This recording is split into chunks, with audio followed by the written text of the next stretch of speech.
There was a time when dinner wasn't just food, it was a ritual, a gathering, a little piece of America served on the family table. And at the center of it all stood one name, Betty Crocker. For decades, her cookbooks and recipe cards guided families through changing times, from the Great Depression to post-war abundance, shaping how America cooked, ate, and remembered. But not every recipe survived. Some were beloved in their day yet slowly disappeared, slipping into the shadows of culinary history. Today, we're opening that forgotten recipe box and uncovering 10 ancient Betty Crocker dinners most Americans don't even know existed anymore. These weren't just meals, they were time capsules. Dishes that told the story of how families stretched a dollar, how they celebrated with what they had, and how creativity often mattered more than the ingredients themselves. Imagine sitting at a 1940s dinner table, where liver loaf was considered hearty comfort, or tasting a colorful Jello vegetable ring proudly displayed as a centerpiece. Some dishes may sound unusual, even strange by today's standards, but each one carried pride, hope, and the spirit of its era. This journey isn't about judging what people ate, it's about remembering why they ate it. These recipes reveal the resilience of families who made do in tough times, the joy of homemakers experimenting with new ideas, and the traditions that once bonded generations. So, if you're ready to step back into kitchens of the past and rediscover the flavors that once defined American life, you're in the right place. Stick around, and by the end, you might just find yourself missing dinners you never even knew existed. And hey, if nostalgia and history are your thing, make sure to subscribe so you don't miss the next forgotten bite of American food history. Veal birds.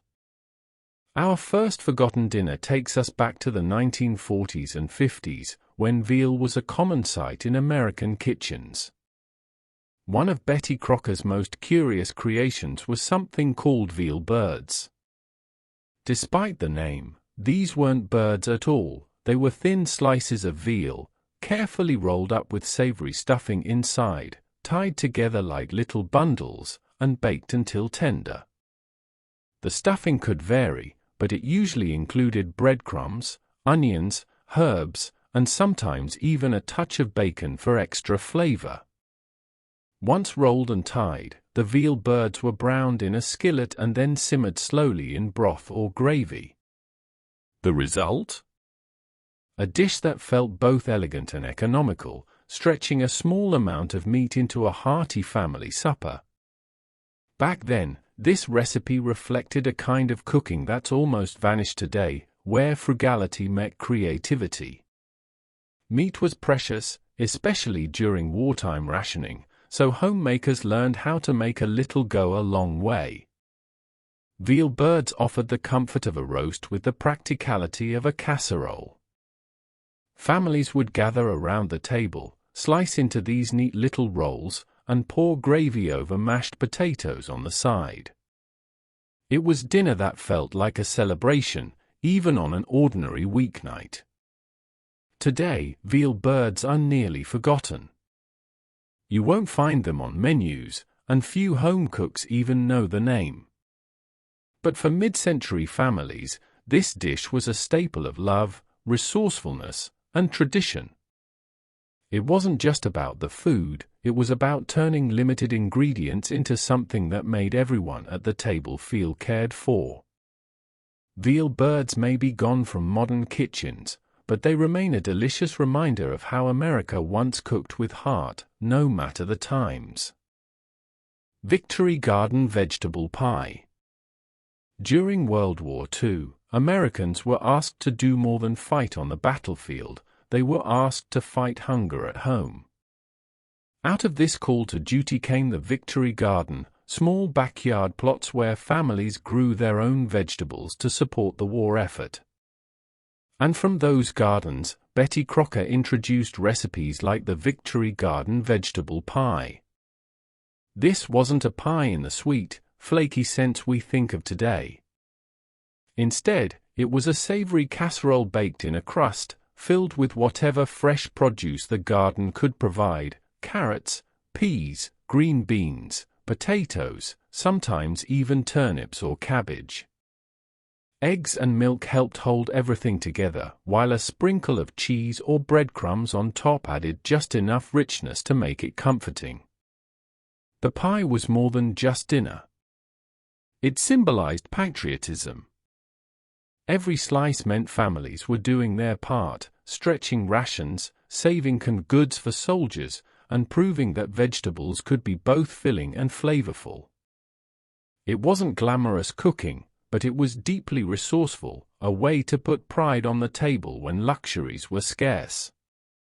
For children of that era, the taste of Victory Garden vegetable pie wasn't just about food, it was about homegrown effort.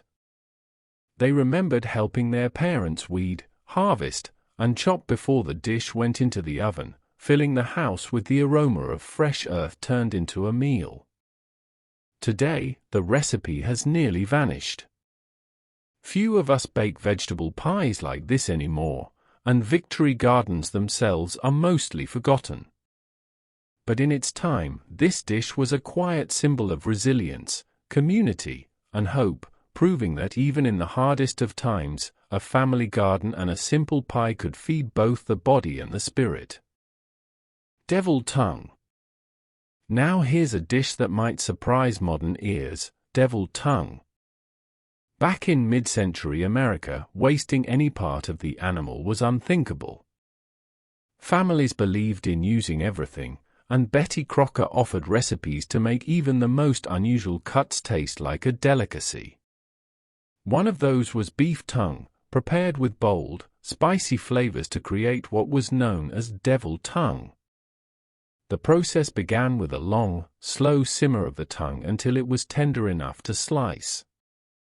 From there, it was smothered in a tangy sauce made with mustard, vinegar, onion, and sometimes a hint of paprika or cayenne, ingredients that gave it that fiery deviled kick. Served alongside mashed potatoes or tucked into sandwiches, it wasn't just filling, it was surprisingly flavorful. For many families, this dish represented thrift and ingenuity. Meat wasn't cheap, and cuts like steak or roast weren't always an option, especially during rationing years. But a beef tongue could feed a family affordably, and when dressed up with spices and sauce, it felt far more special than its humble reputation suggested. Children of the era might have turned up their noses at first, but once it was sliced thin and covered in rich, tangy gravy, most couldn't resist. It became one of those don't ask, just taste meals that mothers proudly served, knowing they were stretching every dollar while still offering comfort. Today, deviled tongue is almost unheard of in American kitchens. What was once a mark of resourceful cooking has been forgotten in an age of convenience. Yet for mid-century households, it was proof that with the right recipe, even the most overlooked cuts could become a centerpiece dinner. Deviled tongue may be gone, but it's a reminder of an America that knew how to make every bite count. Kidney bean loaf. In the 1930s and 40s, when meat was expensive or rationed, families turned to creative substitutes that could still bring everyone to the table. One of Betty Crocker's thrifty yet hearty inventions was the kidney bean loaf. At first glance, it looked like a classic meatloaf. But instead of ground beef, it relied on mashed beans, breadcrumbs, eggs, and seasonings to hold everything together. The recipe often began with kidney beans, softened and mashed, then blended with onions, celery, a dash of mustard, and sometimes even a splash of ketchup. The mixture was shaped into a loaf, baked until firm, and usually topped with a tangy tomato glaze. It was simple, meatless, and nourishing, an early example of how Americans learned to stretch protein in creative ways. What made this dish special wasn't just the flavor, but the philosophy behind it. During hard times, homemakers had to make beans feel like a main course, not just a side dish. The kidney bean loaf was filling, packed with protein, and could be sliced and served with mashed potatoes or gravy just like its meaty cousin. For many families, it carried the comfort of Sunday supper without the high cost. Children of that era might not have known the difference, especially when it was covered in sauce and paired with garden vegetables. And for mothers, there was pride in knowing they could serve something wholesome and satisfying, even when meat was scarce. Today, with the rise of plant-based eating, the kidney bean loaf feels strangely ahead of its time. But back then, it wasn't about trends, it was about survival, creativity, and making sure no one left the table hungry. A forgotten dish, yes, but also a symbol of American resilience. Mock chicken legs. One of the quirkiest forgotten dinners in Betty Crocker's collection was something called mock chicken legs. Despite the name, there wasn't a shred of chicken in sight. Instead, this Depression and wartime-era recipe was a clever illusion, created to give families the sense of eating chicken when meat was scarce or too costly. The dish began with a mixture of ground veal and pork, sometimes even breadcrumbs to stretch it further. The seasoned mixture was shaped into small cylinders, skewered on sticks, and then breaded and fried, or occasionally baked, until golden brown. When served, they resembled little drumsticks, crispy on the outside and juicy on the inside. For families struggling through rationing, this recipe was pure ingenuity. Chicken, which we think of today as affordable and common, was once considered a Sunday luxury. But by shaping other meats into mock drumsticks, homemakers could bring the excitement of a chicken dinner to the table without the cost. Kids especially loved them. The fun of picking up food on a stick made dinnertime feel playful, even in tough times. Beyond the novelty, mock chicken legs were a reflection of a national mindset: nothing should go to waste, and creativity was just as important as ingredients. Mothers took pride in turning humble cuts and scraps into something that looked and tasted like a feast. Today, you'd be hard-pressed to find anyone making mock chicken legs. The recipe has nearly vanished, remembered only by vintage cookbooks and those who grew up eating them. But they capture the spirit of an era when resourcefulness reigned supreme, proving that even during hard times, families could enjoy the comfort of a meal that felt just a little bit special. Macaroni mold. In mid-century kitchens, presentation mattered just as much as flavor. That's where the macaroni mold comes in, a dish that turned simple pasta into something that looked almost too fancy for an ordinary dinner table. While we think of macaroni today as comfort food, often baked with cheese, Betty Crocker's macaroni mold was about style, structure, and a little bit of showmanship. The recipe called for cooked elbow macaroni bound together with eggs, milk, and sometimes gelatin to give it shape. Into this mixture went bits of ham, green peppers, olives, or whatever vegetables were on hand.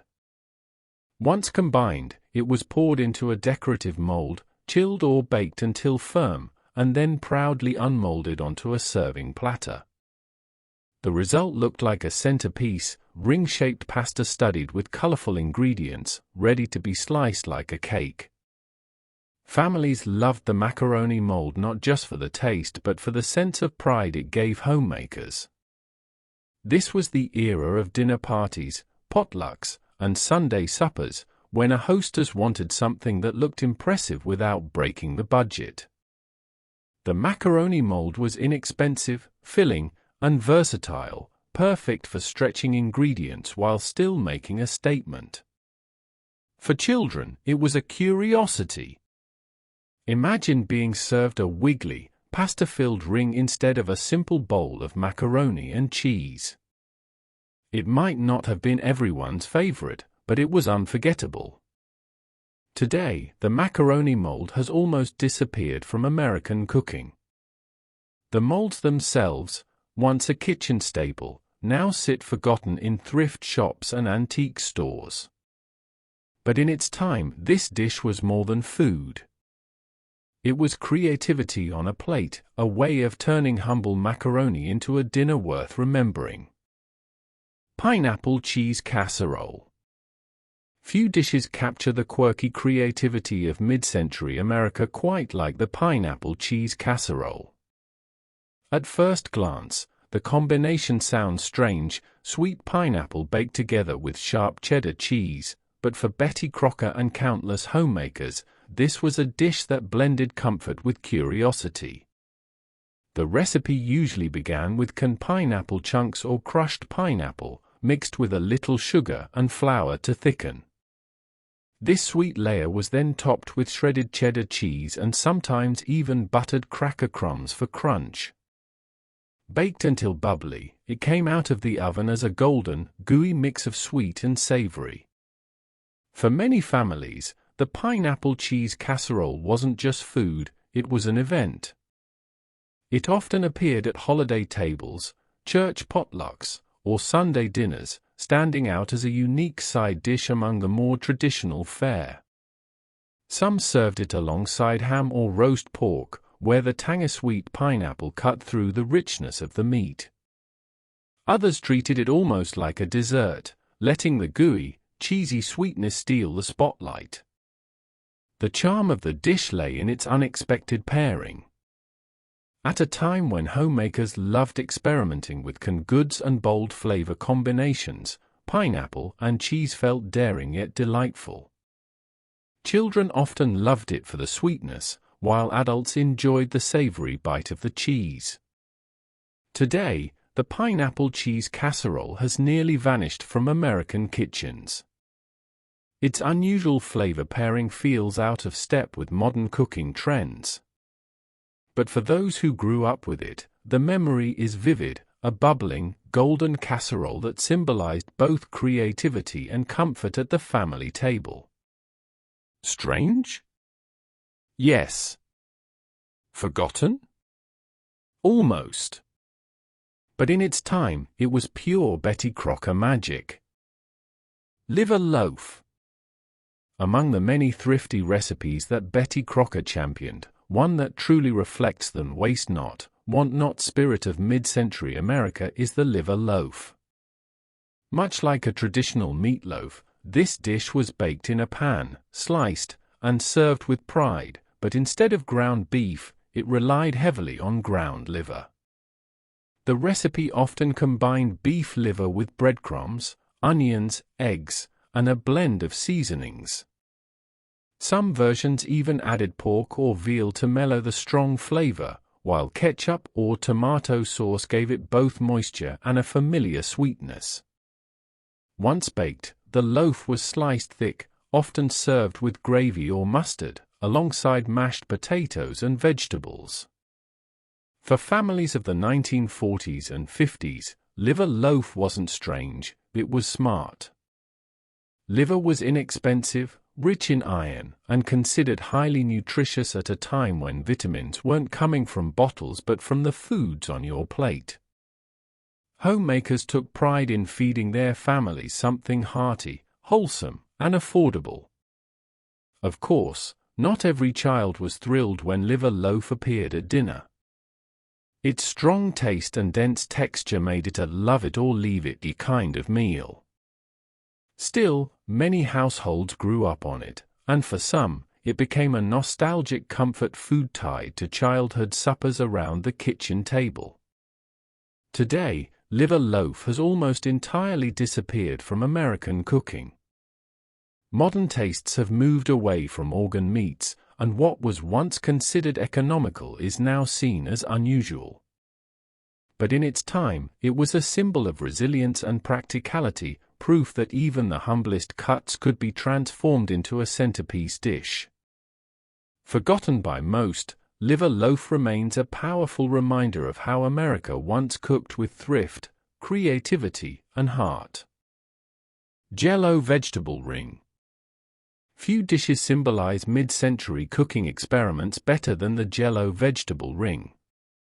In an era when gelatin was seen as modern, versatile, and even glamorous, Betty Crocker and countless homemakers found ways to put nearly anything inside it, including vegetables.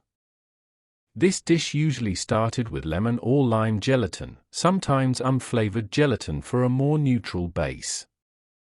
Into the mixture went diced carrots, peas, celery, olives, or even shredded cabbage.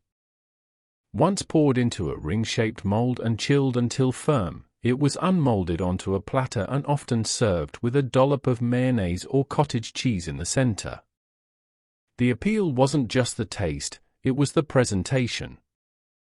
On the glossy pages of Betty Crocker cookbooks, the vegetable ring looked bright, colorful, and perfectly suited for luncheons, holiday buffet, or potluck gatherings.